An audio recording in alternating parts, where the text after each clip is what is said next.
Here's what I'm seeing. Students aren't reading, not can't, aren't. Capable students, smart students, students who could do the work and are choosing not to. AI does a lot of the homework now, or they skim, or they wait for someone else to explain it, or they just don't. And class limps along anyway. We're losing them, not to laziness, but to a rational calculation that they don't actually have to do the work. And I think flipping is part of the answer, which I know that sounds like 2015 ed puzzle, embed questions in video, watch me solve this equation at home. That version kind of died. Teachers tried it, it was a lot of work, students found workarounds and we moved on. But here's the thing. The core idea wasn't wrong. It's the execution that I think didn't work out. What I'm doing now isn't that. I'm not just moving lectures home and hoping students watch. I'm using video to deliver thinking tools, the schema students need before they can actually read. And I'm protecting class time for real reading, real discussion, real writing with me there. It came from flipping, but it's something different. And with AI changing everything, with students reading less than ever, this might be the moment it actually matters. So let's get into it. I want to give you something you can use right now before you watch another module, before you change anything about your class. Just one question. Think about this. Have I made the work necessary or can students get by without it? That's it. That's a whole thing underneath everything we're going to talk about. If students can get by without doing the reading, if you reteach, if discussion happens anyway, if they can catch up later, then the reading, I'm sorry, is optional. And optional work doesn't get done, not reliably and not by everyone. If the homework is actually necessary, if tomorrow's class literally requires what the video gave them, they do it. Not because you're checking, but because they actually need it. And that's a shift. Really thinking about how we can get from surveillance to design. So as you're watching this, I want you to think about your own class and your own unit and asking, have I made the work necessary or have I accidentally designed a system where they can get by without it? And I know this is really hard to deal with because this is the same thing that I did myself. Like I was thinking about how can I make a small adjustment? How can I make another small adjustment? And really realized that what I was doing was making it too easy for students to get by. So let me show you what getting by without it looks like. So you assign reading, maybe a chapter or a poem or an article, and the next day you ask a question and you get silence, or maybe the same three hands. So you adjust and you give context, you summarize what they should have read, you maybe get them caught up so you can move forward. And 15 minutes are gone. And you've just taught them that they don't have to do the reading because you'll cover it anyway. Or maybe what happens is you push through. You say, we're discussing this. You should have read it. And discussion is terrible. You have four kids talking, everyone else checks out. And the thing is that sometimes what we think is happening is that students are uncomfortable with talking. So all the metrics get confused. Is it because they are bad at talking or because they didn't read? But anyway, you adjust again. What you decide is to read together in class. You give them more work time. But now you're running out of time for the actual thinking and the discussion and the writing. So that gets pushed to homework. You're just like, okay, finish this at home. And it doesn't get finished, does it? Or it gets finished haphazardly, or ChatGPT finishes it, and the cycle just keeps going. So here's what I was actually doing when I was following that cycle. I was just hoping. I was hoping they'd do the reading, hoping they'd pay attention, hoping discussions would work. And hope is not a strategy. I wasn't designing a system where the work mattered. I was assigning things and just hoping they'd get done. And when they didn't, which was often, I adjust around that. So I summarized, I retaught, I made it possible to get by without doing the work. I even designed units in specifically that way. If you just come to class, you'll be able to get work done, which meant the work that was happening at home wasn't necessary, which meant that they didn't do it. And then we add the band-aids. So reading quizzes, maybe 5 questions at the start of class. I've designed all types of reading questions, all types of quizzes. Some I liked, some I didn't, but it really did still come to, Is the problem that they didn't read or that they are not good at taking this quiz? It gets a little bit muddled. And now they can take a picture and ask AI, sneak their phone under their desk, maybe skim for 5 minutes before the bell and get something reasonable. Maybe maybe asking a friend and getting a really good summary. Maybe asking AI to give them a really good summary. But reading quizzes check if they can pass a reading quiz. They don't necessarily check if they actually read. Another band-aid, participation points. So just giving people credit for contributing. So maybe they say something once, and that sometimes is terrible. They just say things like, I agree with what she said. That's not thinking. Another band-aid, consequences. So zeros, calls home. And some kids just accept it. They do the math. If I skip this and get a zero, I still get a B. The consequences punish, they don't create learning. And really, the students see it all the same way in some cases. They don't decide I need to come back to that. And what they end up skipping is like chapters 5 through 10. None of these fix the actual problem. They just create new games to play around. So back to the question, have I made the work necessary? When I started asking this about my own units, it was uncomfortable sometimes because I realized a lot of what I assigned was actually optional. Not because it didn't matter, but because some students could get away without it. If you think about what happens when a student is absent, how often do they actually have to do all of the work that was assigned? If they miss something that was homework and they don't do it, how much does that affect their actual unit? Students can skip the reading and still follow along in class. Sometimes they miss an entire class and just kind of catch up and don't actually go back. They could zone out during my context lecture and catch up later. They could leave the analysis half done and figure it out tomorrow. I realized I had designed a system with a lot of escape routes. What changed for me was asking a different question. Instead of how do I make them do the homework, I started asking what if they actually needed the homework to do what happens next? What if they came to class already having the context in the framework and class was about using it and not receiving it? Then, if they didn't do the homework, they wouldn't have the tool and they couldn't participate. And that is not punishment. They just literally wouldn't have what they needed. That's what this course is about. It's designing for necessity. Let me give you a little glimpse of what this looks like. Okay, so I'm building an early American literature unit right now. I will show it to you.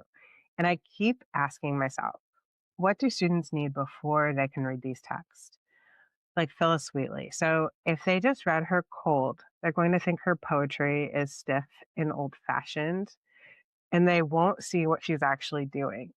They need to know how poetry worked in this period, that form was credibility, and that tradition mattered more than originality, and that she wasn't being old fashioned, she's demonstrated mastery. And that is really important when you're an enslaved person trying to live in a literary world. So that's a thinking tool. And that's what the video gives them. Then they come to class and we read Wheatley together. And they have that lens and they can see her moves. Without the video, they're a little lost. I'm not trying to punish them, but it's because they don't have what they need to do the work. And that's dependency through design. And that's making the work necessary. For the students that do watch the video, they understand that they have something that really helps them to do better in the assignment and to be more active and engaged and successful during class. We're going to build this out over the course. I'm going to show you the unit that I'm building right now, and we'll work through it together. And I'll help you to figure out how to make the pieces fit together so students can't skip steps. But it all comes back to that one question. So here's what I want you to do. Pick a unit. It'll be the one that you use for the rest of this course. It could be something that frustrates you or something where students aren't doing the work. It could be a unit that you just don't really feel great about, but something you actually want to fix. Don't pick your best unit, the one that already works. Pick the broken one and write it down. So what's the unit? Now name the problem. Be specific. Is it that they don't read or that you spend too much time on setup? Is it that the discussions don't seem to really work? Or is it that students spend too much time finishing things at home and you aren't really sure that that is authentic, that it's really theirs because maybe everything feels like AI now? And then ask the question, have I made the work necessary or can they get by without it? and try to look at your unit honestly. Like, I'm not going to see it. We're just trying to work through what we can do to make it better. So think about, where are the escape routes? Where can students opt out and still be okay? At the end of the unit, if students got a good grade, do you feel confident that they did the work? And if not, where are the places that you're unsure about? And that's where we're going to focus. So I'll see you in the next module, where we're going to look at Bergman and Sams. Those were the pioneers of flipped learning. So we'll look at what they got right and where they went wrong. So before we get into the how, I want to take a detour. In 2015, Jonathan Bergman and Aaron Sams published Flip Learning for English Instruction. These are the guys who popularized flip learning. They're chemistry teachers from Colorado who started recording their lectures so absent students could catch up and realize they were onto something bigger. I've used flip learning in my classroom, and I think they got some things really right. I read this book both in 2015 when it came out and today, and I've used flip learning in my classroom. And I think they got some things really right. But I also think the book is very 2015. It's heavy on ed tech tools, light on some of the deeper questions. And the world has changed, obviously. So before I show you how I flip my classroom, I want to walk through what Bergman and Sams got right, where I disagree, and what's different now. All right. So the fundamental question they ask is still the right question. What is the best use of your face-to-face class time? That's it. That's the whole thing. If students can receive information at home, why are you using precious class time to deliver it? That's the whole premise. So class time is for the work that needs you. It might be feedback, discussion, guided practice, the things students can't do alone. So the core insight holds. But when they start talking about how to apply it to English specifically, that's where things get muddy, and I'm not quite on board. So Bergman and Sams recommend making your own videos rather than using existing content online. And the reason is it's personal. Students connect to you specifically. And that's nice. But that's not, in my opinion, why it matters for English. As you think about it, a Khan Academy video on the quadratic formula works because the quadratic formula is universal. It doesn't matter who teaches it. But my video on the Sublime isn't teaching a universal concept. It's building schema for this unit in these texts with this through line. My video on how imagery works in romantic poetry specifically, it makes sense because of where it sits in my sequence. That's a curricular decision. The video is integrated into the architecture of the unit. A TED Ed video on the Sublime might explain the concept better than I can. It might, but it doesn't do the same work. So what I think is that they got the right answer, but for the wrong reasons. And in other places, I think they just got it wrong. So one of the things that they said in their book is that grammar is the easiest to flip. They say grammar and vocabulary are easy to flip because they're skill-based. And I'd say that's actually backwards, because skills need guided practice. They need feedback, and they need someone saying, not quite right, try it again, or explaining why this works and this doesn't. If you've worked with students on No Red Ink, you know that they still need you if they don't understand a concept, because they're like, why did this one work and this one didn't? So what's easy to flip is something different, in my opinion. I think it's context. So it's looking at schema and receptive knowledge. What we can flip is giving them something to have before class so they can do the classwork. So what I'm thinking is instruction at home, practice in class. Their core formula was instruction and practice at home, application in class.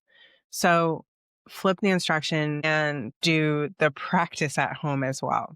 But I think English doesn't really split in the same way that something like chemistry, the course that they taught, does, because English is really all practice. Reading is practice, writing is practice, discussion is practice. We're always practicing. We're just taking snapshots along the way. So the videos aren't instruction, they then apply. The videos are giving them lenses like context and schema. So the practice is richer. I think the problem is that they're thinking about English like it's math. In math, you learn a concept, you practice that concept, and then you master the concept. After that, you move on to the next concept. But in English, you're always reading, you're always writing, you're always analyzing, and you're just getting better at it. It spirals, but differently. And okay, chemistry teachers wrote this book, and I'm going to say it shows here. And then I think there's the problem of concept creep in this book. So as you read the book, flip starts to mean everything. Giving feedback with an individualized video, flipped. Using peer review in Google Docs, flipped. Creating choice boards, flipped. Project-based learning, flipped. I don't know. I think it might be because we think about curriculum in different ways than we did 10 years ago, maybe. But by the end, flip just means uses technology or blended learning or doesn't lecture the whole time, which is fine. But it's not a methodology. It's just kind of vibes, right? There's a whole section on flipping with PBL that basically the conclusion that I came to was if you flip, you have more time for the fun stuff. So the flip is just like getting the boring stuff out of the way. That's not how I think about it at all. I think there's also what's changed since 2015. So much, right? The book is full of specific tools. So, Red Ink, Membeam, Edpuzzle, 3D Game Lab. Some of these still exist and some don't. And all of them have changed. The tools aren't the point, but the book treats them like they are. There's even a point where they say it's not about the tools, but it really does still feel about the tools. Another thing that's happened in since 2015 is AI. It broke their accountability model. So their model assumes if a student watches a video and answers questions, they engage with the material. But now AI can answer questions and students can complete the accountability check without doing the thinking. So we need more AI resistant design, not just engagement tricks.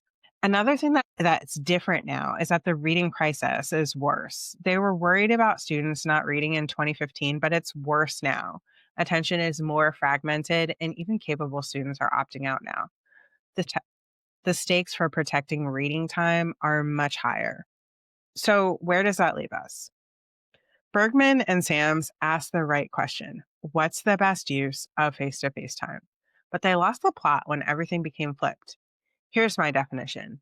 Flipping means moving receptive knowledge home so you can protect class time for the work that needs to. The flip isn't get the boring stuff out of the way so you can do the fun stuff. The flip builds schema. It's foundational. It makes the classwork richer. So what I'm thinking about is what do they need to have in order to do the work? And that's what you flip. And what do they need to do with feedback and guidance? That stays in class. So that's my take on Bergman and Sams. And I think that they asked the right question. Make your own videos, yes, but because they're curricular, not because they're personal. The personal is nice for sure. Having a one-to-one relationship with your students by talking directly to them in a video is amazing. But they lost the thread when flipping became everything and nothing at the same time.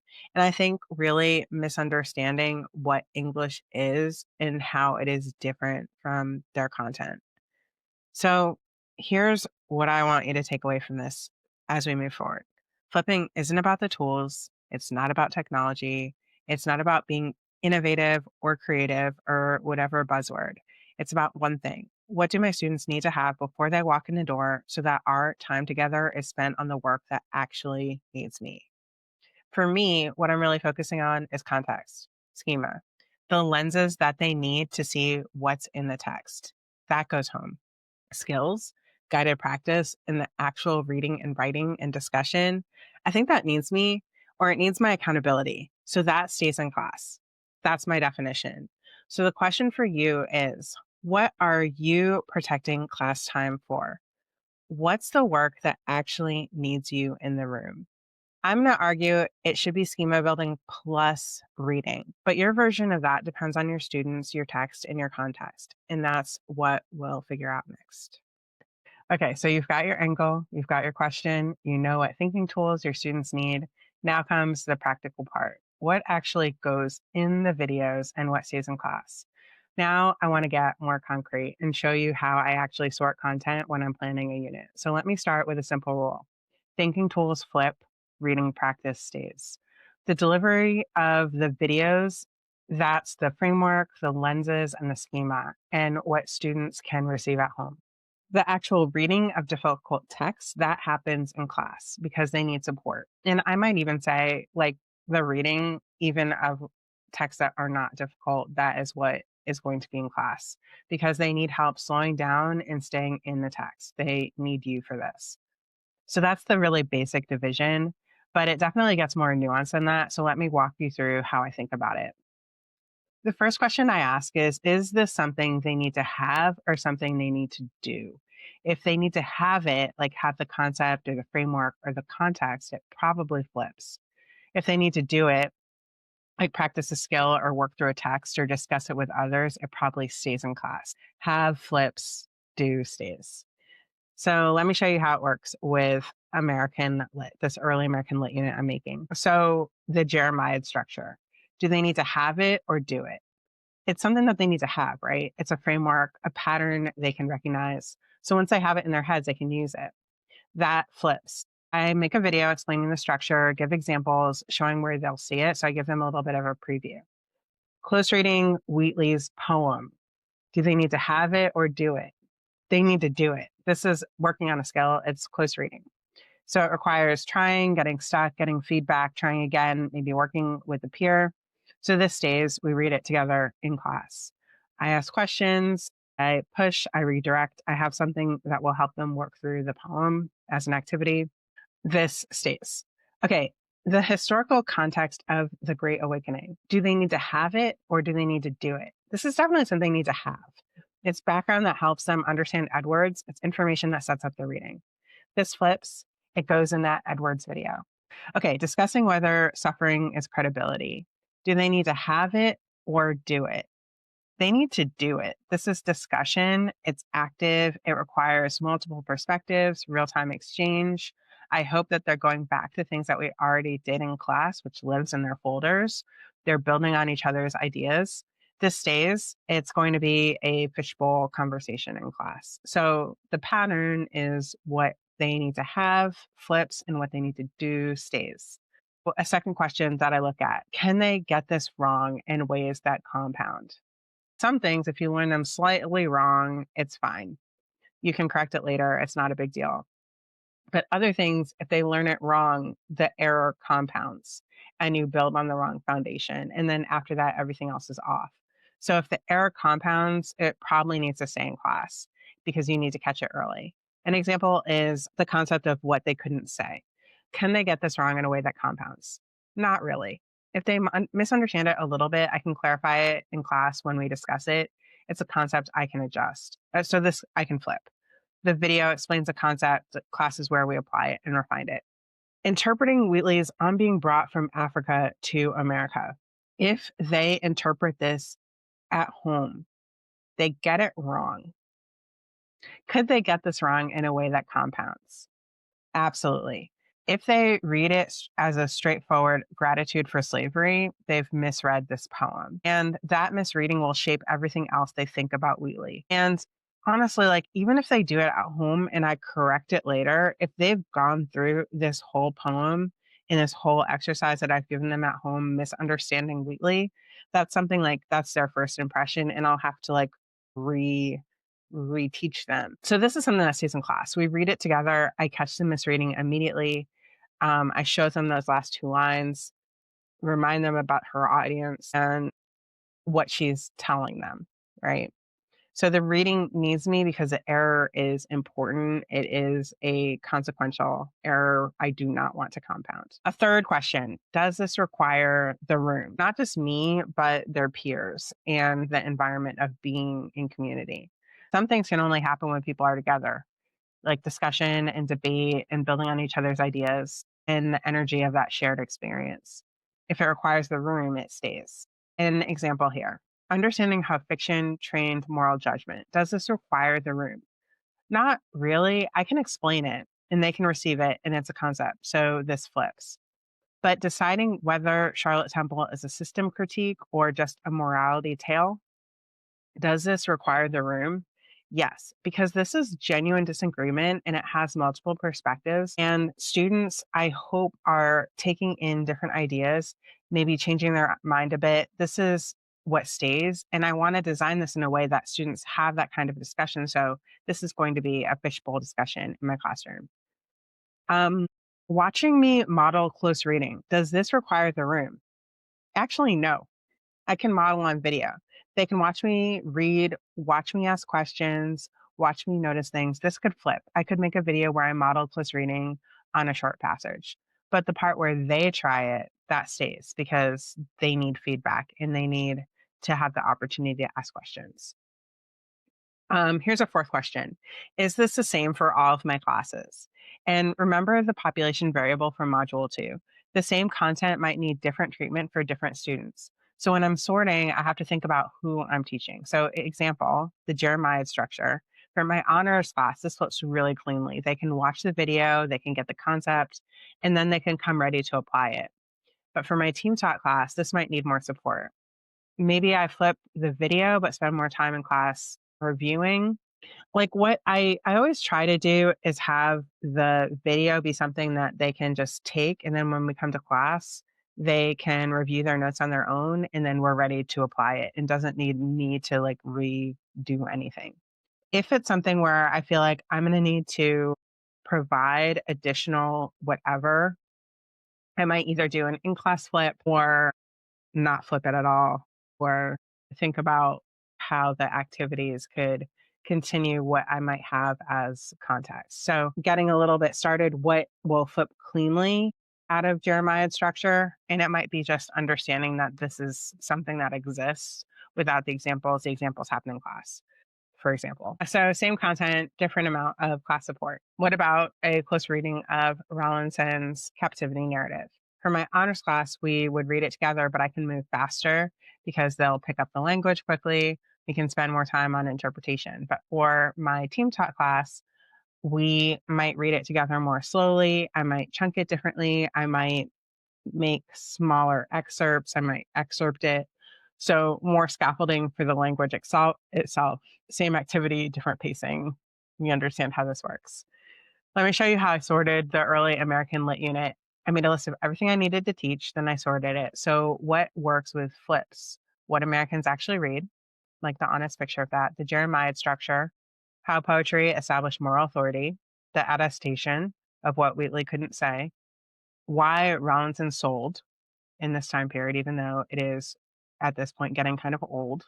Not old as far as the idea, but old, like actually the sensation and the spirituality of that, which still exists in early America. Also, suffering as credibility, fiction as moral rehearsal, what the novel couldn't say, Equiano and experience as evidence, speaking against the system from within, Edwards as both terror and Edwards in using terror as persuasion, and then Franklin using wit as persuasion, and then Paine going back to that Jeremiah structure and using it for politics.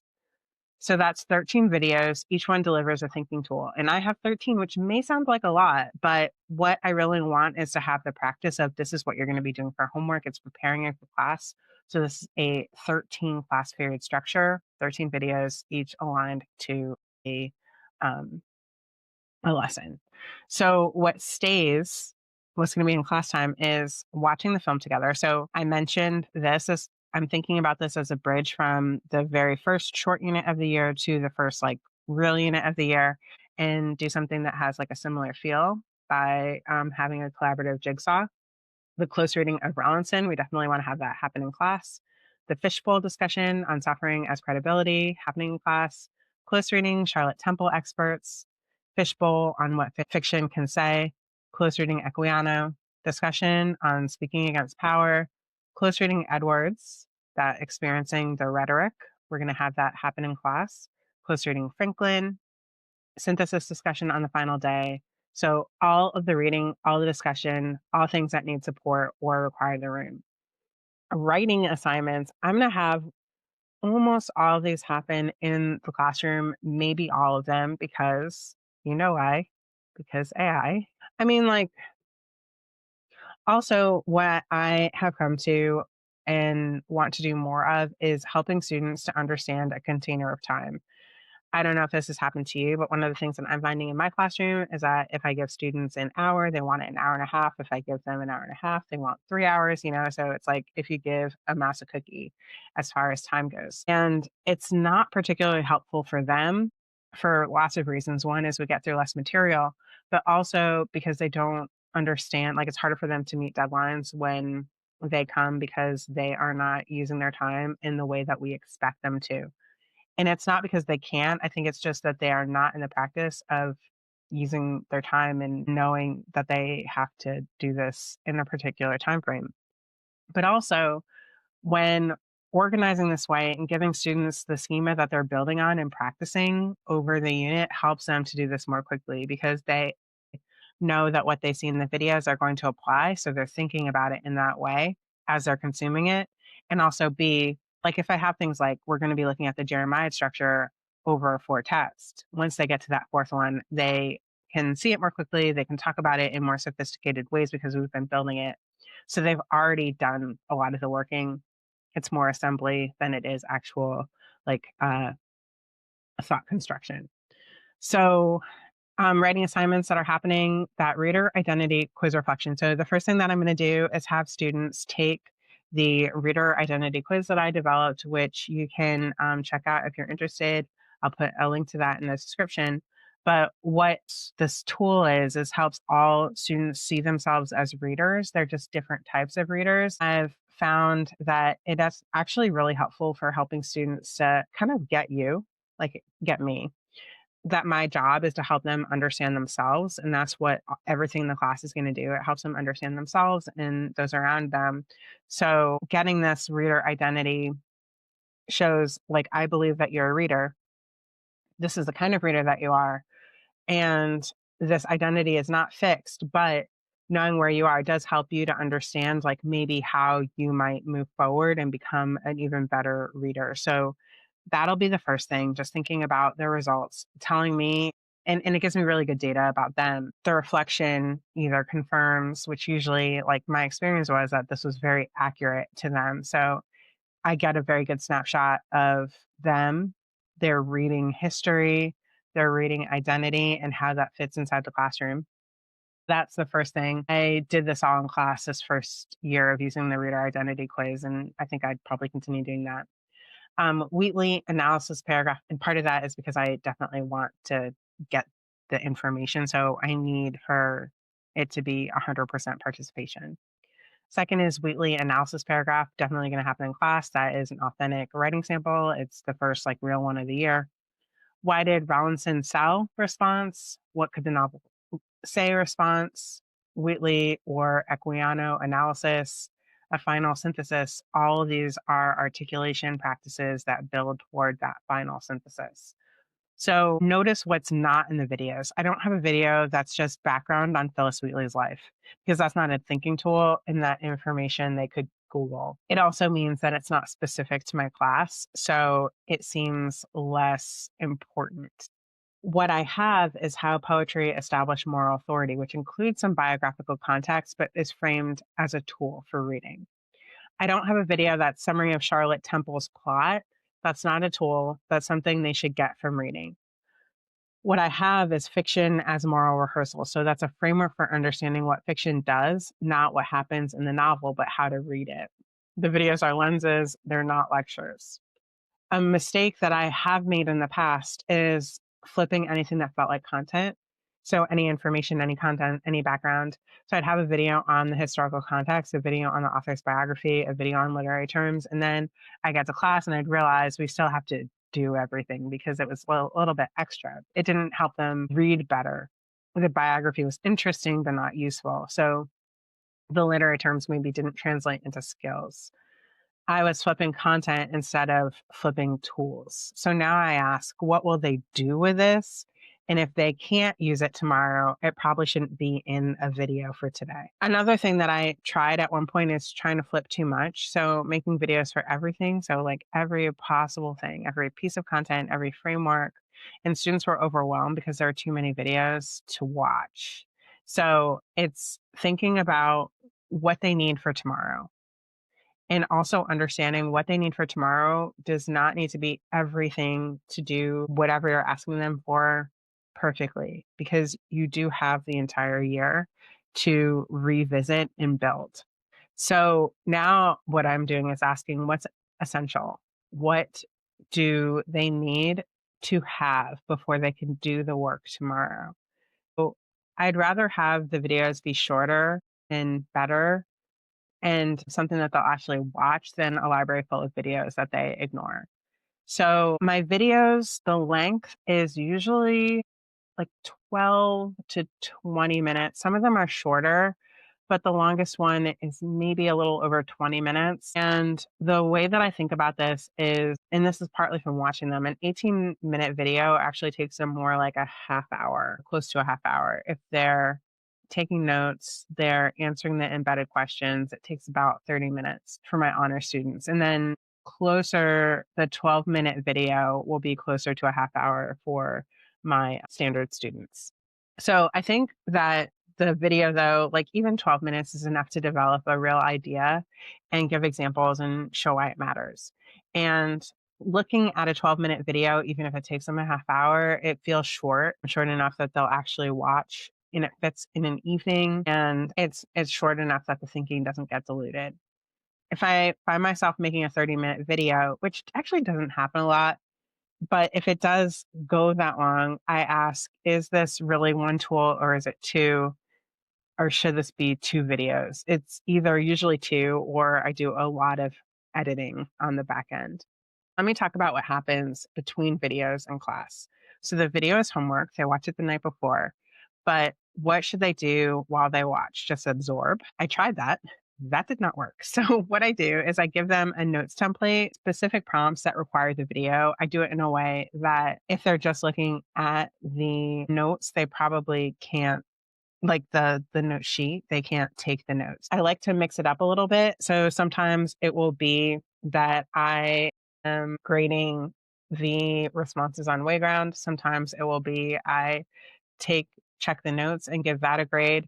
Sometimes it will be I give some kind of assignment where you clearly needed to know what what's happening in the video, and I'll make that like a independent assignment that I will grade, AKA quiz. So, or I might say, I'm not going to grade anything today because I do not need to grade everything that you do. But anyway, they create a bridge to class, these notes. So I could also do things like share one question with a partner. So now we're starting with something. One more thing about the sorting, it doesn't have to be permanent. So you make your best guess about what works to flip and what doesn't, and you flip what seems like it should flip. So you keep what seems like it should stay. And then you teach it and you learn. You might find that something needs more class support, or you might find that it needs more support. So you give more scaffolding, or you make something you kept in class that you could have flipped. So next time you make a video, and the sorting just improves as you iterate. So these are the ways that I make decisions about what to flip, but you might find that you have others as you get going. But here's how I want you to think about it. You're not just asking what could be a video, you're asking what do they need to have before they can do the work. And the videos give them what they need to have in classes where they do the work, obviously.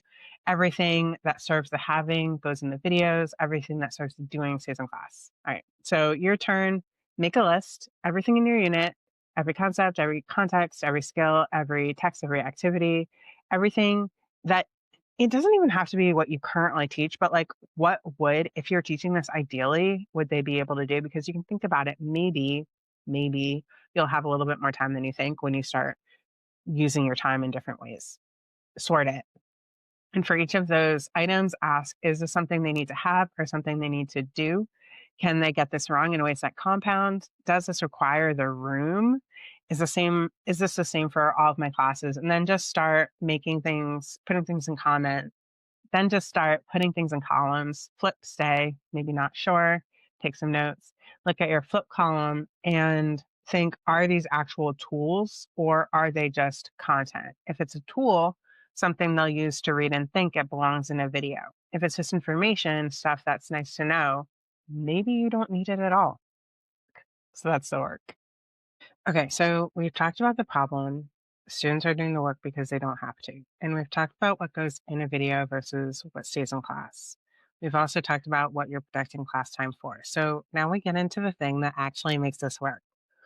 Let's call it the dependency principle. And it's the answer to the question everyone asks about flipping, which is, but what if they don't watch the videos?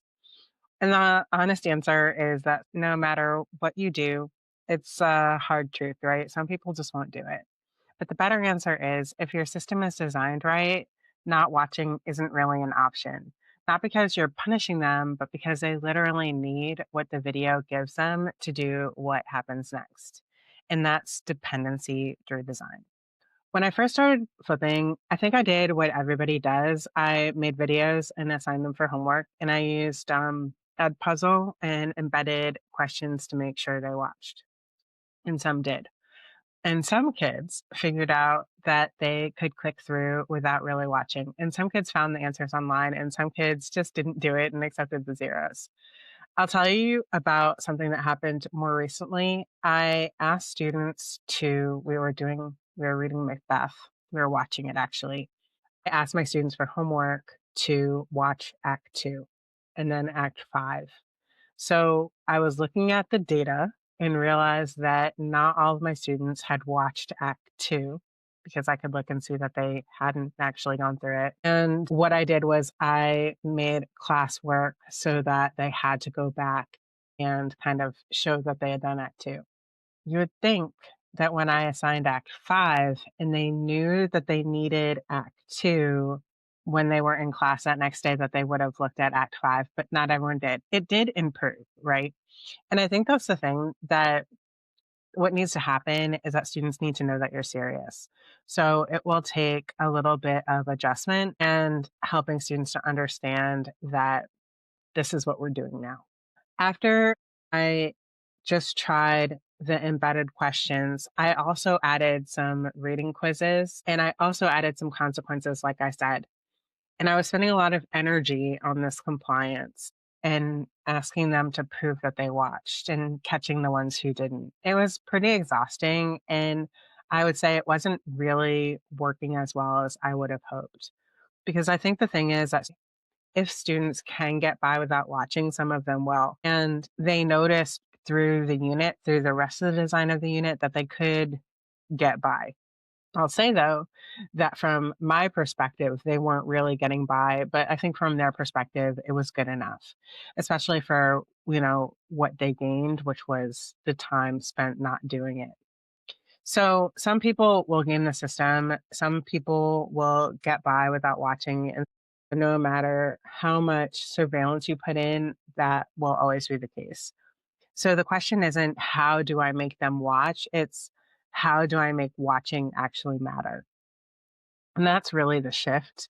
The old thinking is the video delivers the content and class is where we discuss it. But really, now what I'm thinking is that the video is a tool and class is where we use that tool.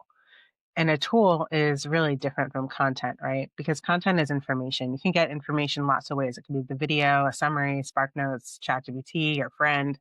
But a tool is something you use. It's like a framework, a lens, a way of seeing. And if the video gives them a tool and tomorrow's class requires use of that tool, then they need the video.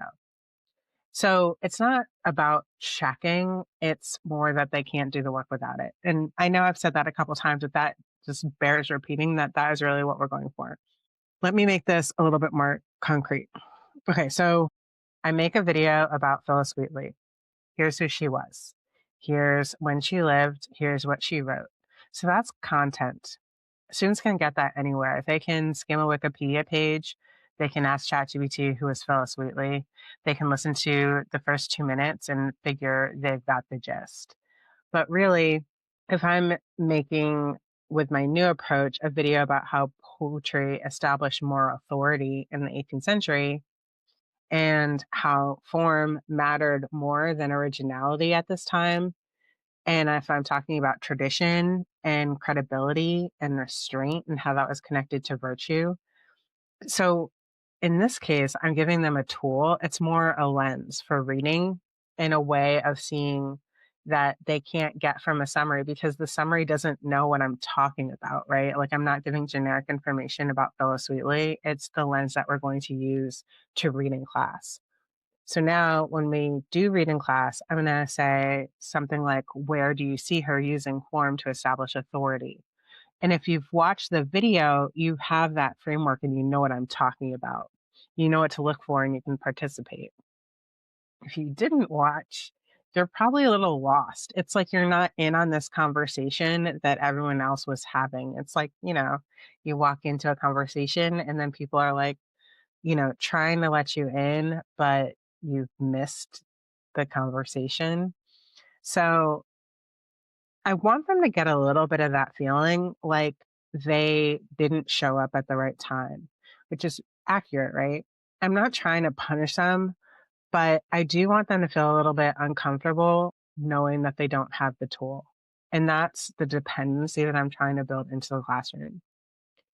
So, one video, one tool, that's a start.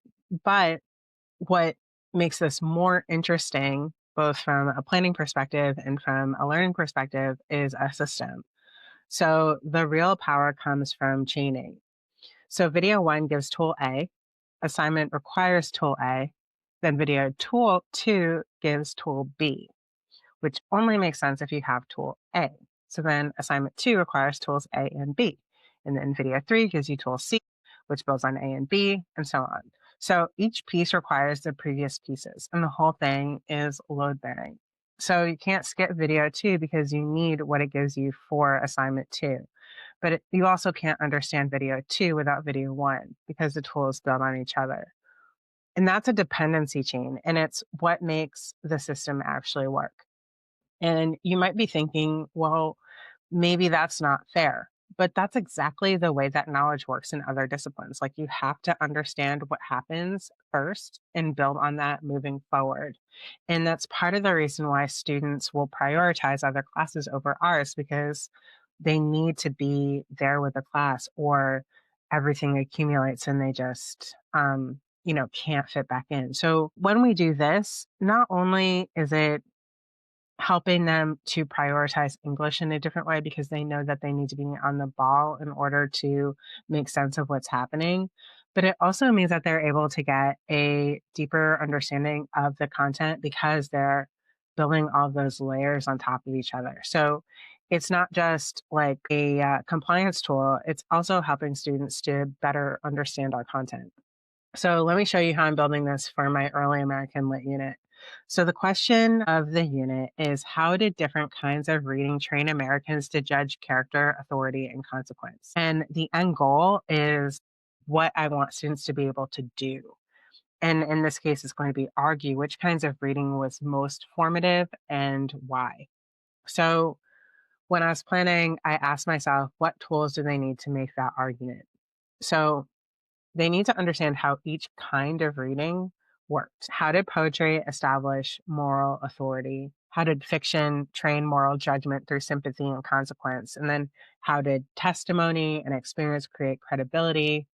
How argument worked through terror or wit or persona? So these were all things as I was thinking about the unit, I was researching and thinking like how am I better understanding the text? And what could I then bring to my students and help them better understand the text as we move through the unit? They need to see how these are different from each other. So, what could poetry do that fiction couldn't? And what could testimony do that argument couldn't? So, the chain looks like this. Video one, what we're going to be doing is learning about Americans and what they actually read at this time. We're talking about the 1750s to the late 1700s, like the 1790s. So this is going to be the foundation. And what I'm thinking is the honest picture is that it wasn't just speeches and political documents, which is what we traditionally teach in that early American literature. We have bestsellers. The bestsellers at the time were like Mary Rowlandson's captivity narrative. We also have Charlotte Temple, which is a seduction narrative. So bestsellers were very different from what we normally teach. And I think that this really reframes a lot of things for students about what people were actually into because it feels pretty familiar, right? And then in the second video, we're going to look at the Jeremiah structure. So that is from Jeremiah, from the Bible, where there's the chosen people, there's a fall, a warning, and then a path back. And this is a tool that they're going to use all through the unit. They're going to see it in Rawlinson, in Edwards, and it even comes up in some political rhetoric. Then in video 3, we're going to look at Wheatley and how poetry established moral authority. And then after video 3, we're going to look at where Wheatley uses form to establish authority. So they can't do this assignment without video 3. The video is giving them the lens to do the work. Then we'll move into video 4. So what I'm thinking here is that we'll look at, so if you're not familiar with Phyllis Wheatley, what happened was she was an enslaved person. She was the first African American published poet in America. She actually was pretty, I want to say crafty, but that's not exactly what I meant. She was very thoughtful in how she got her freedom. And also she had a lot of things that she was navigating as far as actually even just putting her poetry out, because she was publishing her poetry as an enslaved person with the permission of the people that were enslaving her. And she was obviously very smart. She was looking at classical structures in her poetry. And as a result, you may guess that a lot of people did not believe that she actually wrote her own poetry. So what happened was a lot of the famous people of the time, like Ben Franklin, George Washington, John Adams, a lot of these people actually, they very publicly almost like debated and then like co-signed on her poetry to say that it was hers. They gave her a formal attestation, and video 4 is going to look into that, and also about like the position that Wheatley is in, because she's a poet who is enslaved, and she actually had in a lot of her poetry some discussion about freedom and what that meant, and also about like enslaved people. So she very interestingly is speaking against the system from within it. And because she had to do this in a way that was a little bit, as you can imagine, stealthy, there are people that misunderstand her poetry and think that she's saying something different. So this builds on video 3. You need to understand how she used form before you can see how the attestation complicates it. And you need to see her as a craftsperson before you can ask why 18 white men had to verify she was really a craftsperson. Okay, so that is what's happened in video 3 and 4. And then in video 5, we're looking at Mary Rawlinson and her captivity narrative. I felt uncomfortable in the past about using Rawlinson because of just the story that it is telling, where she was captured by Native Americans and the way that she reacts to them. Just what was happening, it gets like a little, I don't want to say it's sticky, but it does require some careful investigation. But as I was looking at this, it came up again and again that this was actually our country's first bestseller. So what is coming up here is why captivity plus sensation plus spirituality sold. So I saw that all of these things were coming together. This captivity narrative, we see it also with Phyllis Wheatley in different ways. And then there's this very sensational kind of idea of being captured by the Native Americans and living with them, and then escaping or coming out of that captivity. And throughout her narrative, she's talking about her spirituality. This was very popular, even though this came from the late 1600s. We're now into the 1700s, and it's still selling quite a bit. Country's first bestseller. And as I'm thinking about what people were actually reading, it felt very important to keep this. But this video is making sure that students understand the context, and I'm able to put in some of those pieces very carefully to help them understand what previously made me uncomfortable about teaching it. So one of the things that I really like about making the videos is I'm able to be very consistent about what I'm saying, so I can be sure that I'm hitting all the important points. And also, I can say to the students in their notes and in the questions that I ask that are embedded, make sure that you understand these things that are important.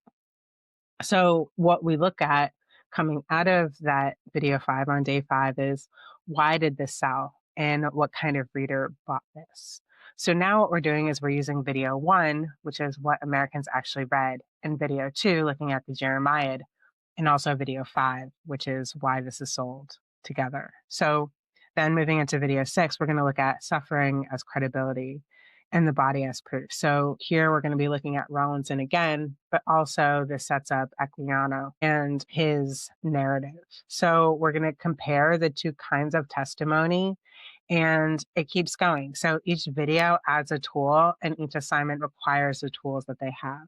And that the final synthesis requires that whole chain.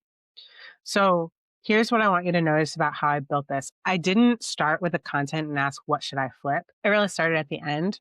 So I'm thinking about what do I want them to be able to do and work backwards. So that's just like good design, but we're just thinking about what could be delivered for the videos and what do I want to keep in the class.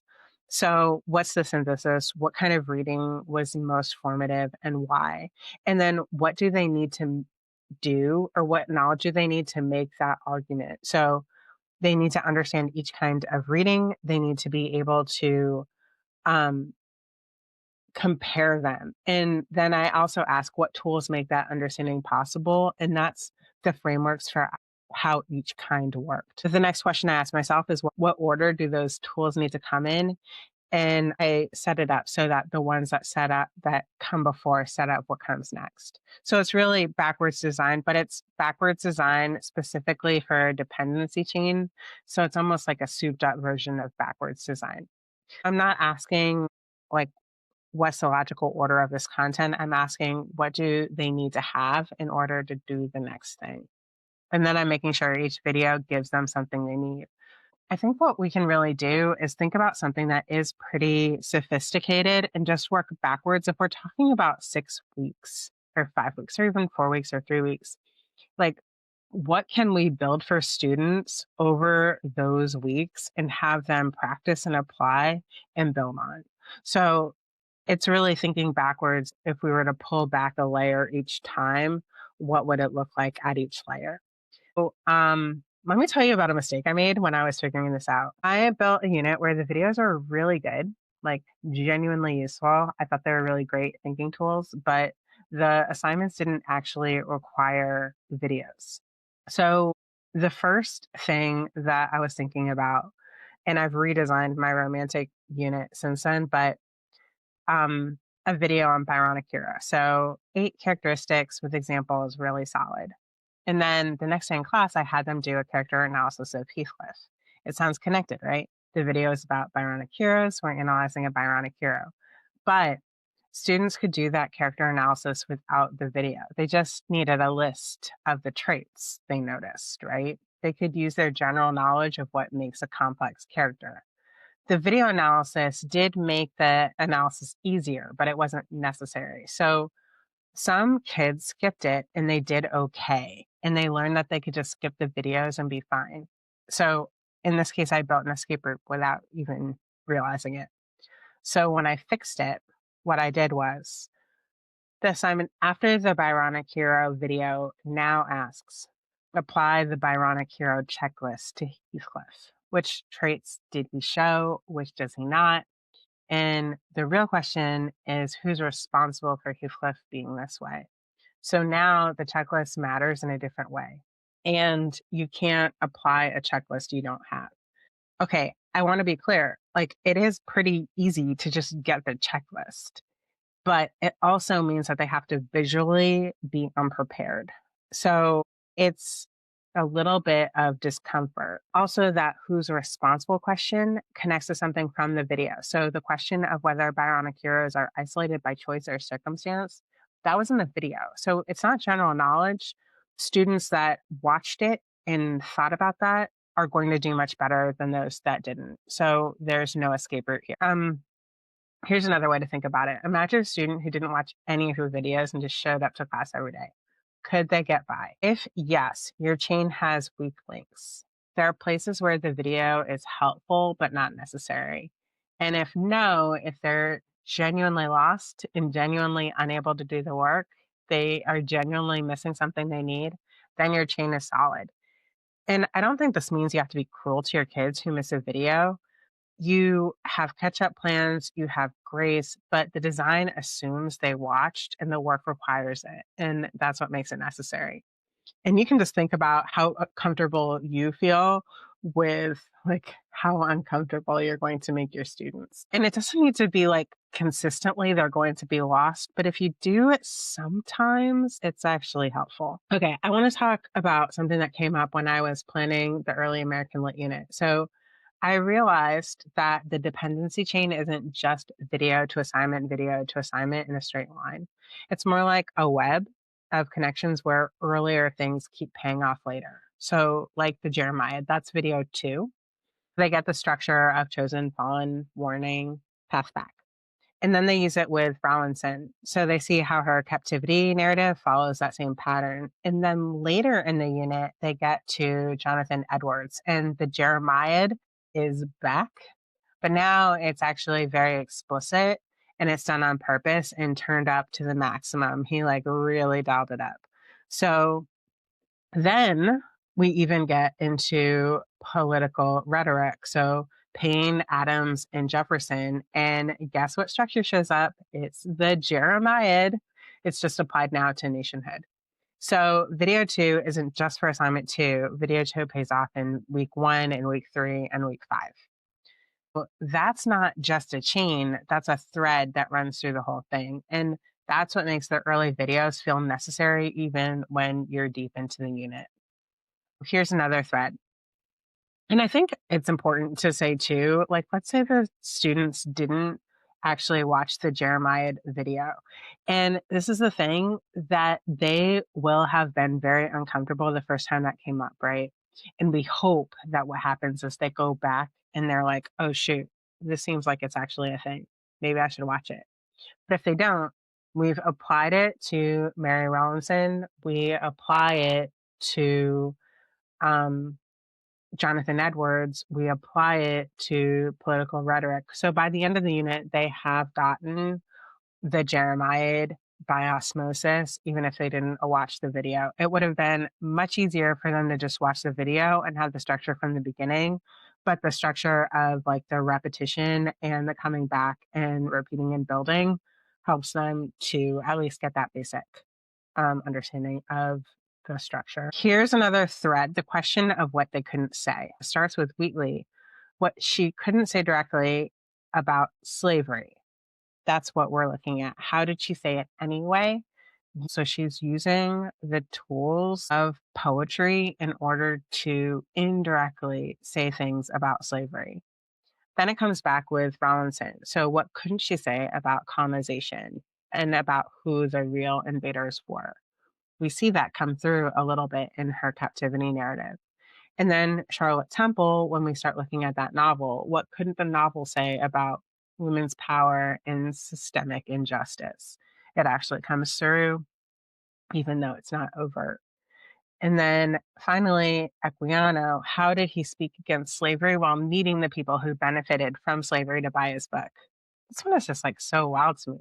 When I started looking more into Equiano, I realized what I had kind of missed about him, that he was incredibly popular and he too had a best-selling narrative, but he's railing against the people that are actually buying his book. So he had the abolitionists were his main audience who also were not doing enough to correct the situation that he was a victim of. So we have that thread. Each video adds to it. And by the time they write their synthesis, they've had this whole understanding of rhetorical constraint that they built piece by piece. Okay, let me give you some practical principles for building a dependency chain. The first principle is the video delivers a tool, not just information. As you're building, ask yourself, what can students do after this video that they couldn't do before? If the answer is just that they know more stuff, that's information and they can get that anywhere or elsewhere. If the answer is they have a lens for reading what we're going to be reading in class, or they have a framework for analyzing what we're going to be reading in class, or they have a structure they can recognize, then it's a tool. The second principle is the assignment requires the tool. So look at your next day classwork. And I think it's important that it comes as close to the assignment as possible. So I really try to build it directly from the homework that they completed for that day. Does it actually require what the video gave them? Or could a student who didn't watch still muddle through pretty successfully? So you can have it be that the student muddles through, but muddle is the important word here. If they can muddle through, you've got an escape route, and it's something that you might want to close. We need to think about like, we don't want students to fail, but we do want them to be prepared and we want them to experience the full course. So it's just a little bit of a deciding what spectrum you're playing with and how you want to like move those levers for each of your assignments. The third principle is that tools build on each other. So video 2 should assume video 1, video 3 should assume videos 1 and 2. So when you introduce a new framework, connect it to the previous ones. In my unit that I'm building, remember the Jeremiah? Watch how Edward uses it here. So then when students see the connections, they realize skipping isn't really an option. Everything is load bearing. I just want to put a little bit of detail in here that the repetition helps for sure, but also the naming what they're actually doing helps as well. So having however many videos you have, so like 9, 12, 15, whatever, and having those laid out as far as what is it that they're supposed to be getting and understanding and internalizing. I think that helps students to understand A, that they're learning something because sometimes they don't really think that happens in English class. So they understand, okay, I have this contextual knowledge, I have this lens, I have this framework. By separating it in the video, students are actually able to identify it as learning, which is something that I didn't really expect, but I am finding is the case. That's an interesting thing that the tools not only build on each other, but students identify them as tools themselves. Okay, fourth principle, plant seeds that bloom later. So early videos can ask questions or raise ideas that don't pay off until later. In my early American Lit unit that I'm building, video 2, which is the Jeremiah plants a seed. So they learn the structure and it seems useful for Rawlinson because it is. But then it blooms again when they get to Edwards and again with Payne. So by the end, they really see it everywhere in the unit. And that retroactive payoff makes the early videos feel more necessary in retrospect. And this is something that at first was really hard because I think we're used to doing a lot of front loading. And while we are doing the front loading, as far as like we're planning out everything in advance, for students, it is totally acceptable to say, like, okay, we're going to do a little bit of this, we'll come back to it, and then, you know, come back to it. So it's a reinforcement. Principle 5 is the final synthesis has to require the whole chain. So your summative assessment should require all the tools, all the frameworks, all the pieces to the greatest extent possible. My final question in this unit is going to be which kind of reading would have shaped you most as an early American and why? So what they'll be doing is going back into all of the reading that they did, all that they understand about what made early Americans readers and what kind of reading they did. And then they're answering to say, okay, poetry, fiction, testimony, and argument, what of those actually resonates with them, they need that whole chain. So if a student could skip half the videos and still do well on the final, your chain probably isn't tight enough.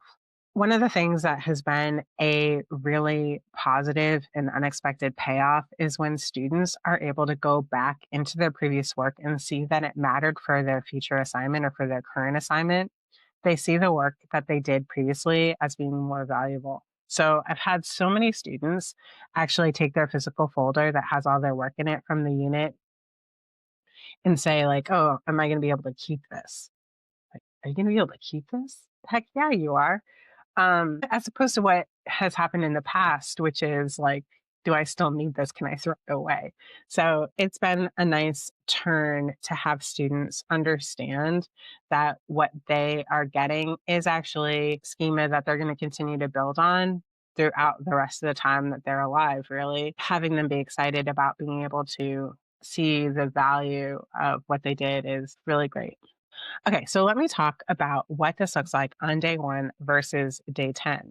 So on day 1, you're really looking at the system, you're establishing it. So students don't know yet that the video actually matters. This video that I'm building, this American Lit unit, would be at the very beginning of the year if we're looking at it chronologically. So what I'm really trying to do is make visible the fact that this system of watching the videos and applying them actually matters. So that first video, what Americans actually read, next class, we watch a film that uses the Jeremiad structure. So as I'm building this, what I'm thinking this unit would be a bridge, like not, high welcome to my class. We're going to learn about the Jeremiad now, but it be like the second unit. We have a very short unit, and then we go into this first early American Lit unit. The way that I'm envisioning this is one of the things that I really like to do is use film units as bridges. So I'm thinking it could be any number of things, but something that uses the Jeremiad structure. So it could be The Crucible, it could be Friday Night Lights, it could be Moneyball. Sports movies work really well, but something that uses that Jeremiad structure. So we'll be watching the film that uses the Jeremiad structure. And then when they come back into class, I ask what surprises you from the video. And students who watch can answer, and they have something to say and then use for their film watching. So students who didn't are silent, and it's obvious. It could be that they're silent because it's a new school year. They don't know me. They don't know the rest of the people in the class. But I'm not trying to embarrass anyone, but it is data to collect. So I let the natural consequences happen. For some students, they're going to say, like, oh, shoot, like I would have felt more comfortable if I knew what was happening. If you don't have the material, you can't participate in this conversation. And also, like, intellectually, if you've watched the video, but you don't participate intellectually, you can stay in it. But if you also didn't watch the video, you're just trying to figure out what's happening. Day 2, they watch the video on the Jeremiad, and we watch the film. And what I'm going to ask is, where do you see the pattern of chosen, fall, warning, path back, and trace it? So students who watched are going to be able to find it. They're applying the tool. And then students who don't even know what they're looking for. Maybe the smart ones with just those words would be able to do that. But I can also structure it in a way that it feels like a little bit more uncomfortable. I could actually, one of the things, just kind of thinking this through, is they come into class, they have a open note quiz where they put the Jeremiad down, and then I score it, and then they use that for the rest of their work. So while they're watching the film, I could score their open note quiz. If it's just really simple, looking at the pattern, then that would be really quick to look at. So just thinking about how to build accountability and help students to understand that what they're doing is purposeful. Okay, so then by day 3 and day 4, they're starting to get it.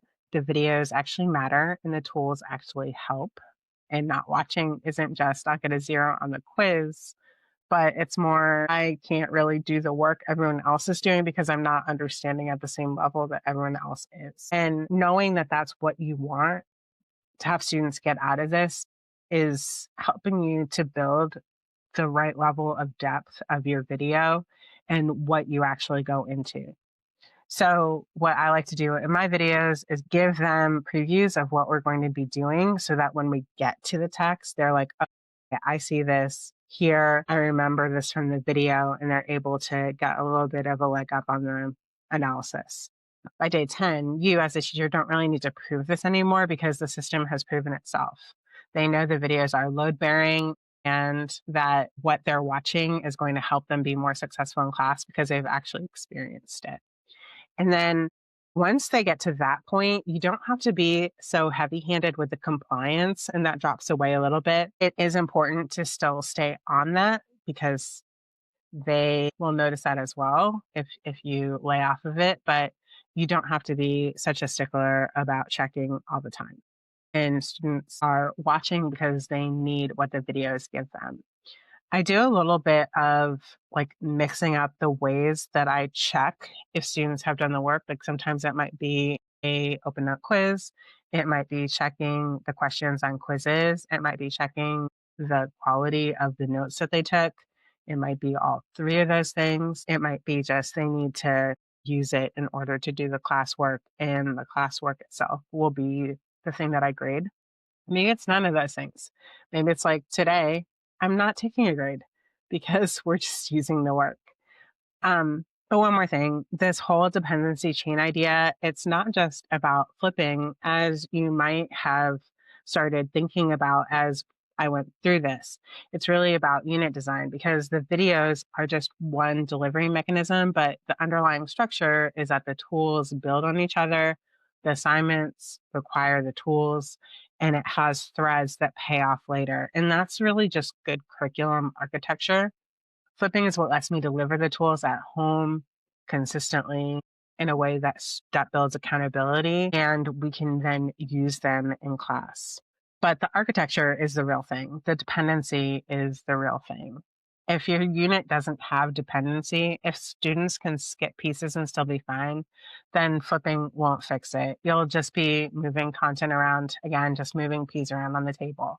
So if your unit has that dependency, if each piece is load bearing, then flipping actually becomes really powerful and fun because you're able to really go into your content in a way that supports students and see the payoffs of building in this really systematic and deliberate way.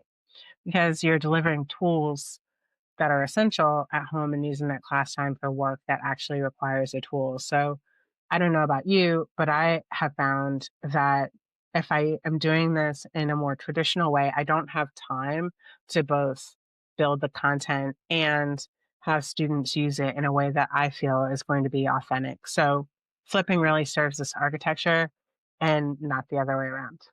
Okay, so now it's your turn.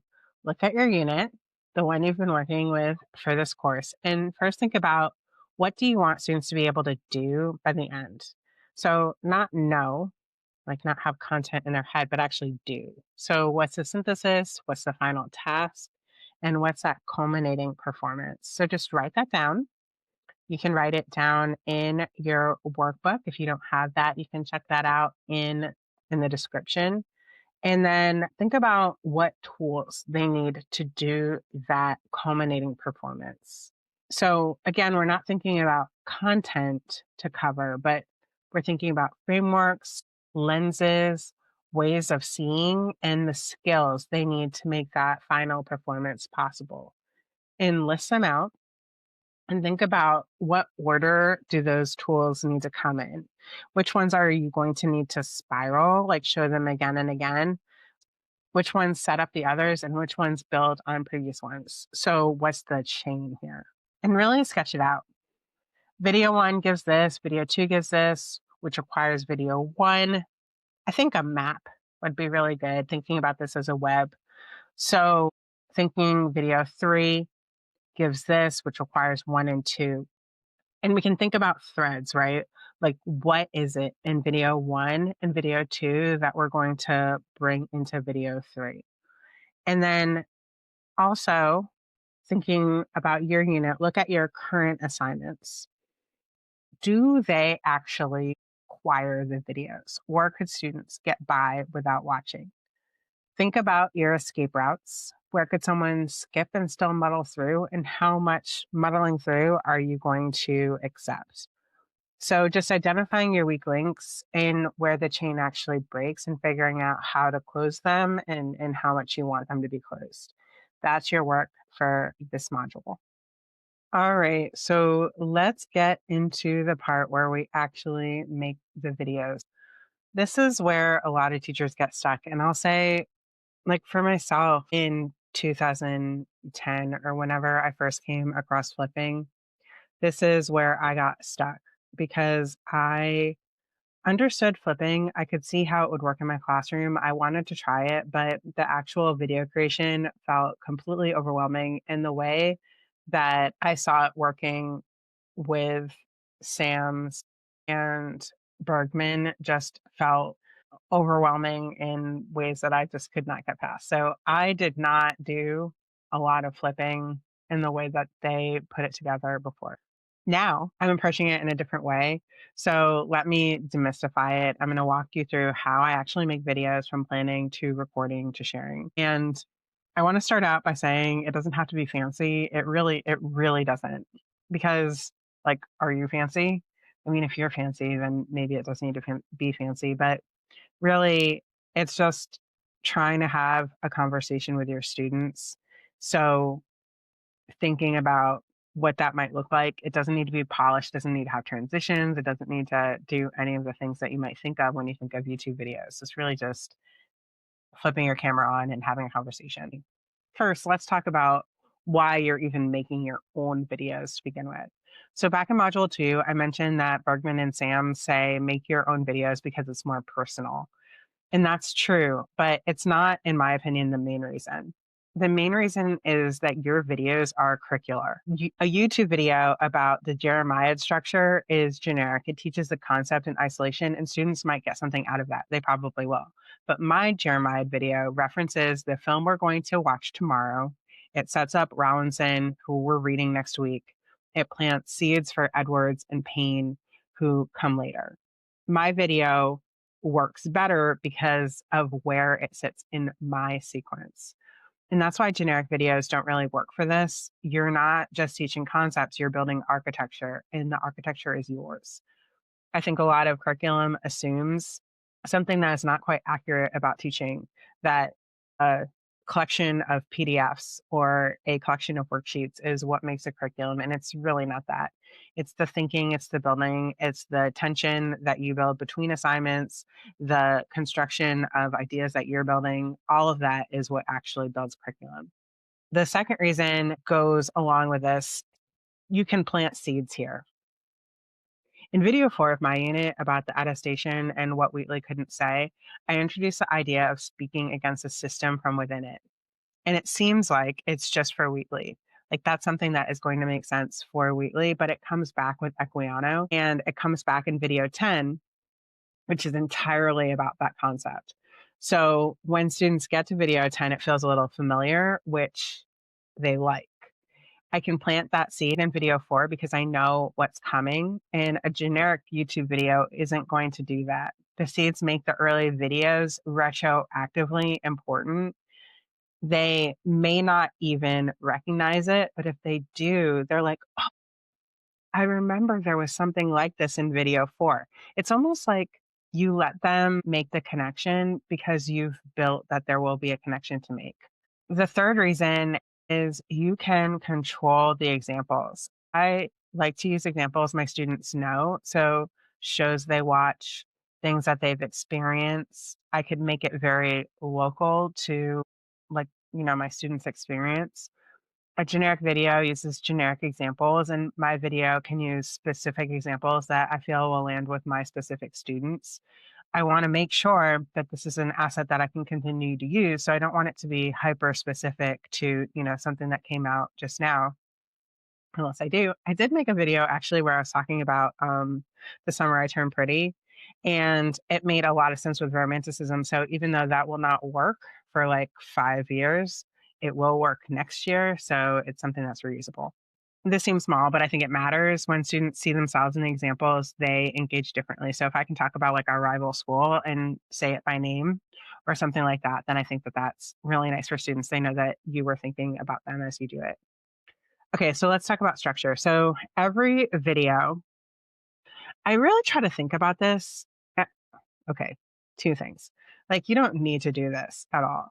But I do like to think of my videos as living on YouTube and being YouTube videos. So I'm like, okay, if a student were the right type of student to pick this up, what would I want to do to keep them engaged in this video? So I try to make a hook, think about like the hook of that video in particular. I then have the tool that I am sharing. I have examples and I have like a little bit of an application and a preview of the assignment that they're going to be doing tomorrow. So if they've watched the video, they'll understand a little bit better than someone who hasn't what we're about to do, and they can start thinking about it. It can be rolling in the back of their head. So the hook. What I'm trying to think about is what are we answering? Why should they care? How can I connect it? You do hooks for lessons all the time, but just thinking of specifically about this lesson and what that is going to be, making that 30 seconds, maybe a minute, really short, not a big wind up, just something that gets them to say, like, you should keep watching this. It could be something like, you probably know one fact about Phyllis Wheatley, that she was enslaved and wrote poetry. And I'll tell them that, before they go. But that fact can actually get in the way of reading her as a poet. So today I'm going to give you a framework for understanding what poetry did in this period. So I don't know. It's not like a super strong hook, but it is something that would be better than nothing. But if I can connect this to like real world or whatever, you know how hooks work. But thinking about how you can start that in your video. And then we'll get into the actual tool. So this is the actual framework, the lens, the thinking tool that I'm going to want them to use tomorrow. I explain the concept, I develop it, and I make sure that they understand it.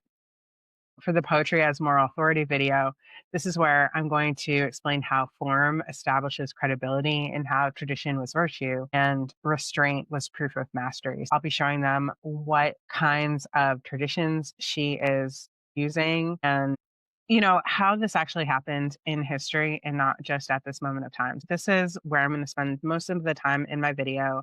I'm not trying to rush. I'm going to let the idea develop and give students what they need to use tomorrow. And then I'll go into some examples. This is where the concept gets concrete. I'm going to give them some examples. I like to give a combination of things that they'll recognize and also maybe preview a little bit of what will happen in the text, depending on how long the text is itself. So if I'm talking about Frankenstein, I might actually give them a little bit of preview of what they might see in Frankenstein. It's like they're getting a little insider knowledge. I like to throw that in a bit. For Poetry as Moral Authority, I might contrast it to a modern poem where it's like personal and breaking the rules with an 18th century poem, which is more formal and traditional and restrained. And I'll show them how they might see that in various poems. And talk about what's different about how each establishes credibility, like what kind of credibility they're trying to establish, like what kind of world they're trying to live in. So examples make these abstract concepts more tangible, and I think that's really important. And then the last part of this is going to be a preview of what we're doing tomorrow. So, how they're going to be applying what we talked about in class. It helps them to understand where we're going. And I might say something like, tomorrow we're going to read Wheatley's poem on being Africa, where you're going to be looking at how she uses form to establish authority. We're going to be asking about authenticity and her strategy, and I might even be pointing a little bit to, it's really important that we understand, X, Y, and Z so that we're able to apply this correctly so that they understand what we were just doing will have a direct application to class tomorrow. All right, let me walk you through an actual video outline. I'm going to take a look at video 2, which is the Jeremiad structure. What I will be telling them is there's a structure so embedded in American culture that you see it everywhere and don't notice. We see it in political speeches, sports movies, ads, sermons. Once you see it, you'll see it everywhere. And I'm going to show you the pattern today in this video. Okay, so then once I get into the tool, I'll be talking about the Jeremiad. It's named after the prophet Jeremiah. We'll look at the pattern, which is chosen to fall to a warning to path back. We'll talk about how it worked for the Puritans because they saw themselves as the chosen people of that sitting on a hill. If they don't have that background, I'll hopefully be able to reference what they have done in history. But if they don't, I'll go a little bit into Winthrop and sitting on a hill, why it still works. We're addicted to this story. I'll show them the 4 moves for how to recognize it. And this is the framework that they're going to bring into class. Examples. So I'll find some examples where like America has lost its way, but we can be great again. We'll be looking at the chosen, the fall, the warning, and the path back. We're watching the sports movie, so I can take a look at what we've already seen. The team is special. It falls apart. If I'm giving you this as a Jeremiah structure, what do you think is going to happen wherever we are in the film? I can look at advertising. So we see this happening. Like we used to make things that lasted. We lost our way. Here's how we're returning to quality. We see this with like denim commercials. That's what immediately jumped out to me. So that's what I'm going to be using. So same structure. And then I'll be saying tomorrow in class, we're going to finish watching the film. You're going to trace this structure. And then for the rest of the unit, we're going to be working through this in examples, including Rollinson and Edwards and political rhetoric. And this is one of the most useful lenses I can give you. So talking about how this is something that I don't think is just happening here in this unit, but you'll be able to apply it outside of this as well. And that's maybe 14 minutes total. And that's a solid video, in my opinion. Let's talk about recording. So my setup, when I'm doing student videos, I usually do them in my classroom. I will just have my laptop. Sometimes I have slides. I did buy a microphone. I was using the microphone for my computer, and honestly, it was trash. So I bought like just one of these with some earbuds, and I actually bought a couple things, but I like doing this the best because it's just easy, it's portable. I actually do have like a better microphone, but I prefer to use this. They just need to really be able to hear you. Honestly, I don't have professional lighting, though I do have some ring lights. I have some lamps in my classroom. So what I do is I move, like I know what my lighting needs to be to look decent. So I turn on half my lights, and then I have like a lamp that I move over to a specific place in my classroom. I sit at my desk. I will sometimes have slides on screen, so I can just work from a um, presentation, or I can just do a talking head video like this. And I could either screen record or just talking head and then add some slides later. If I add the slides, I could use something like Loom where I can have my face in a little corner. But honestly, like I make other videos, obviously. So I have a program I use, Riverside. Would I recommend Riverside? I like it a lot. But I think if I were to just do this really simply, what I would do is record in Google Vids, because then, especially if you use Google in general, it's really easy to add all your tools. The editing is really similar to what I use in Riverside. So it gives you a really simple tool. And it seems that Google is investing in Google Vids. I've noticed that it's added a bunch of tools recently. So I would say use that. You could also use like a Loom, like I said, whatever comes with your computer. I have Snagit on my computer. I could record using that totally fine. Just pick one and learn it. Don't overthink it. Um, like I said, I would probably recommend Google Vid because I think that that will end up being the easiest option. So let me talk about slides. So if I'm using slides, I'm using something really simple. If I'm making a lot of videos, I do not need to spend time finding images, making my slideshows really beautiful. What I really do is just words and maybe some images, but mostly just words to keep them on track. And when I'm adding a framework, I'll make slides to help them understand that, or I'll add some text overlay. But I'm definitely not putting everything I'm saying on the slides. The slides are for visual support, so just trying to use good practice. And I'm the one explaining. So for the Jeremiah video, my slides might be just the 4 parts where I have chosen to fall to warning to path back, and have those for each of the parts as I'm describing them. I could also have that as a text overlay. Might have text on screen. I might have an image of an advertising example, but really it's going to be very minimal. And I'm finding that that works for anything that I might want to help them to write down. It's going to be in the notes, but also I could put that on screen to help them find that. So I would maybe have 4 slides for a 14-minute video, maybe 7 slides max, depending on what I'm showing. So really minimal. One thing that helps me as I'm making videos is to batch record. So I find that it is better to record maybe 3 or 4 videos at a time more if I can handle it. I also really like to try to edit them and put them up like all in quick succession. So the faster I can edit after completing the video, the easier it will be.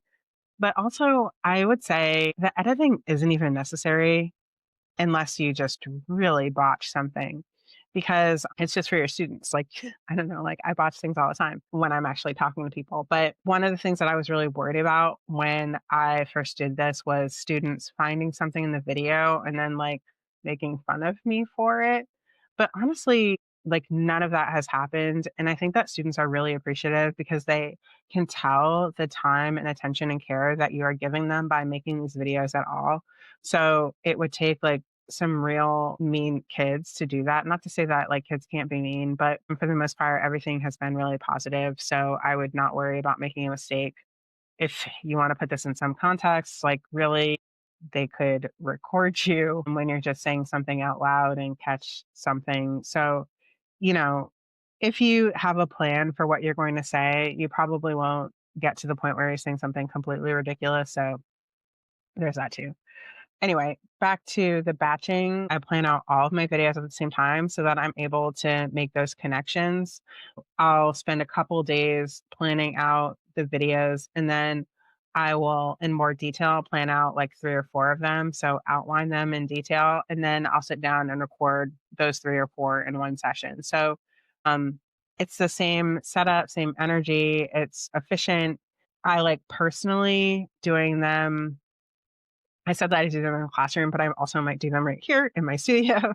I'll record maybe Saturday morning. And then if I do 4 to 5, that means that I'm done for a couple weeks. And it doesn't need to be perfect. It doesn't matter if you do some stumbling or saying some filler words. You might have to start a section over and then cut it. I as I'm recording, try to give myself some markers. So, like, I'll make a long pause if I start over. So it's easier for me to find, but you'll get those kinds of things. And I really try to make it so that for my student videos, I don't have to re record. So you can edit, or if it's not that big of a deal, you can just leave it. Students don't need to have polished TED Talks every night. They just need you to have clear explanation. So I'd rather have something that's rough and exists than something perfect that I never give students. And just remember that you're talking to a student. It doesn't have to be like you're giving a speech or you're reading a script. Just imagine that there's one student sitting in front of you and you're trying to explain it to them, and that's the tone. So, trying it as much as possible to make it conversational or clear. One of the things, the tools or tips that people give about making videos is just to think about one person specifically and talk to them. So, think about that. Like, think about one of your students and just be like, okay, Bradley, I'm going to talk to you about how to do whatever, and then just go from there. You're really just trying to help them understand going through it just the way that you would if they were right in front of you. Okay, so let's talk about length. My videos, like I said, are like 12 to 20 minutes. It's that range because I feel like I need to have at least 10 minutes to develop an idea and I don't want to rush. Okay, by rush, I mean I don't want to have to rush through an idea. You can move much quicker than you would when you are presenting in class because they can pause and rewind. You just need to make sure that your idea is clear once they get through it. I really try to keep it under 20 minutes if possible because that is what I'm finding is the point where if students open it and they see that it's longer than 20 minutes, they're like, it seems like it's going to be hard or too much time. So 12 to 18 minutes is, I think, the sweet spot to be long enough to go deep and short enough to help students stay focused. Really thinking, can I split this or should I edit if it goes longer? What can go wrong with videos is too much information. Just think about what you need students to understand and putting that in the video. If you put too much in, it might make students confused about what they need to hold on to and what is actually important for what is happening tomorrow. The closer you can be to actionable for this video, the more students are going to A, watch the whole thing, and B, come back and watch it again the next one because they understand that everything that was in the video came up at some point. Also thinking one video, one tool. If you have 3 things to teach, make 3 videos. And just try to do best practices for presentations. So don't read off your own slides, which you wouldn't because you tell your students not to do that. If you're just reading what's on the screen, they're not going to need you. You can think about this though. If you have already presentations that are like that, maybe what you're doing is throwing that into Google Vid, turning it into a video, or just giving them the presentation and having them read that. Okay, and then also think about the connection it's going to have to class. The video should be very directly connected to what's happening tomorrow. I've said why, but giving students a preview I think is helpful too because it is giving them a direct, like, not only do you put that hook in to be like, this is what you're going to get out of it, but at the end, you're reassuring them that this was worth it because you're going to use it in class tomorrow. Too polished can also be something, it might sound counterintuitive, but if your video is too polished, it doesn't have the same purpose. Like one of those things that Bergman and Sam said is that you should have a video so that you can make connections to your students. And when you have it be too polished, then that means that it's not serving that purpose. You're actually kind of wasting your time by putting a little bit more time into it. I know it doesn't really make sense, but having that little bit of humanness, showing a little bit of your thinking can actually make it more engaging. You're not a production company, right? You're their teacher, so you can be their teacher.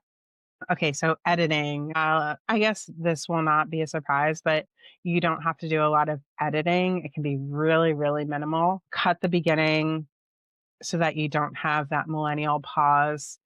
If you think it's really helpful to actually script the closing so that you don't ramble at the end, so know exactly what you're going to say at the very end, and then cut a section. Maybe if you went off on a ramble, you can cut that.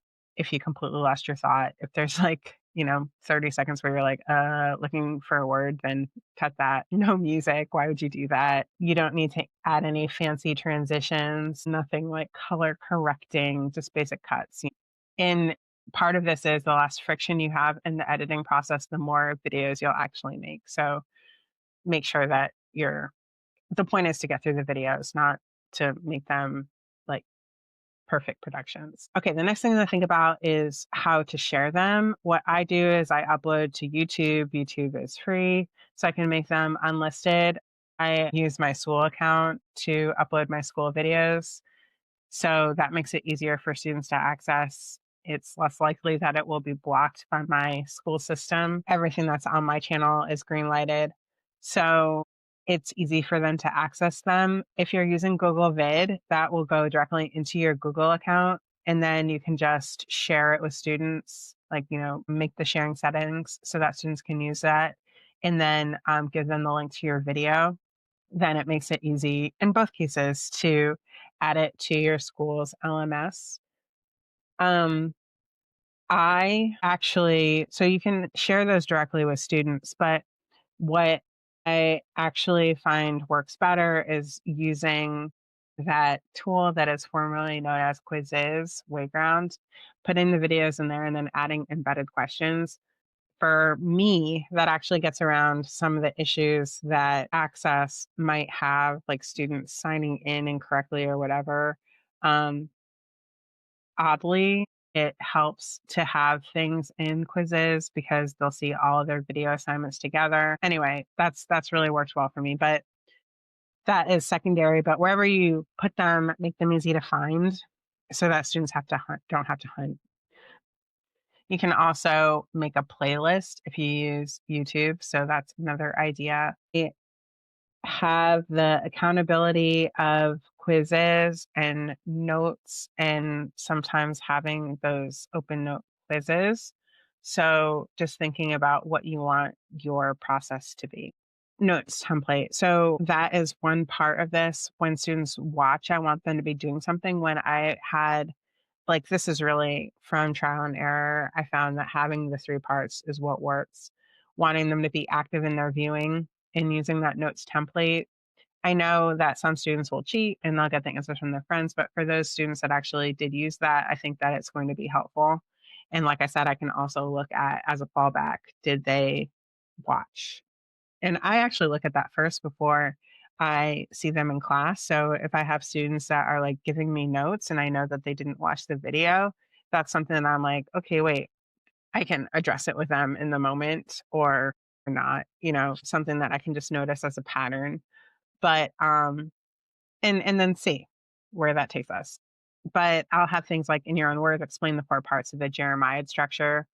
Which example from the video helps you understand it best and why? Where else have you seen the structure? Give an example that's not in the video. What's one question you have after watching? So the prompts require the video and it makes it difficult to answer if they haven't watched. But answering the questions helps them to just engage with the video a little bit better. I do ask some kinds of summary questions that are like in quizzes. So it might be like, what did I just say about X? Or like, what's the second step of the process?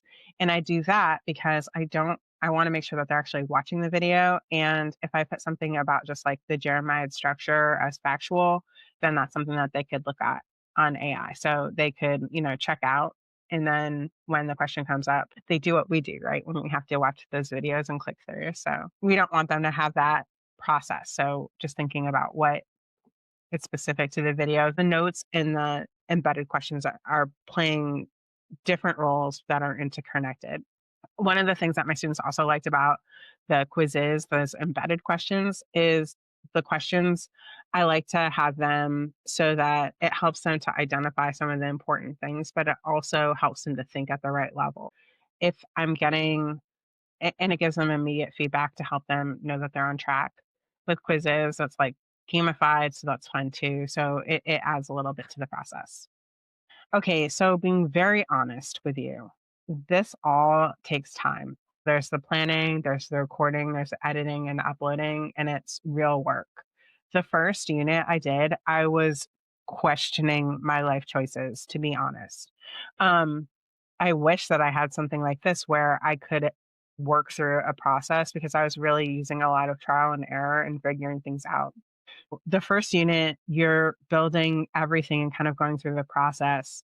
But then, like I've said before, you have those assets, and next year you have them again. So you might tweak them or you might update, but you also might not. And if you're just doing like one video as opposed to 13, that definitely um, is a lighter load. And I'm finding that as I'm doing this, I can reuse my units in a way that I couldn't before, or didn't even feel like I wanted to. Like I always felt like I was rebuilding, but thinking more systematically about what I want out of a unit and what students need and seeing how well this is working is helping me to not reinvent the wheel every year. The investment is front loaded, but the payoff, you'll see it year after year. So, what do I say now? I would say for me, what I am working toward is a fully flipped curriculum, meaning that I'm delivering content for students through videos throughout my curriculum. But you don't have to do that. You can try this process out.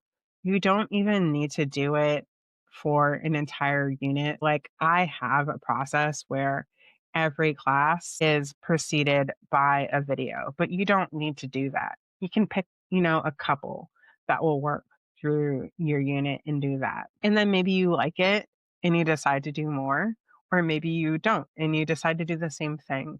But make the videos for that one unit and teach it and learn from it and then expand. You don't have to do everything at once, but just, start. And I think even if you're just thinking about this in a different way, you're thinking about how everything works together, you're using those videos to supplement is a way that you can make your curriculum stronger. So your turn. Pick one video from your unit that feels the most essential and think about probably the first one students will watch and use that process of writing the outline, the hook, the tool, the examples, and then preview and ask, what will they be able to do after this video that they couldn't do before? So, what's the tool that they're getting? And if the answer is really clear, you're ready to record. And if it's fuzzy, the video isn't ready yet, and just refine until you're ready and then record.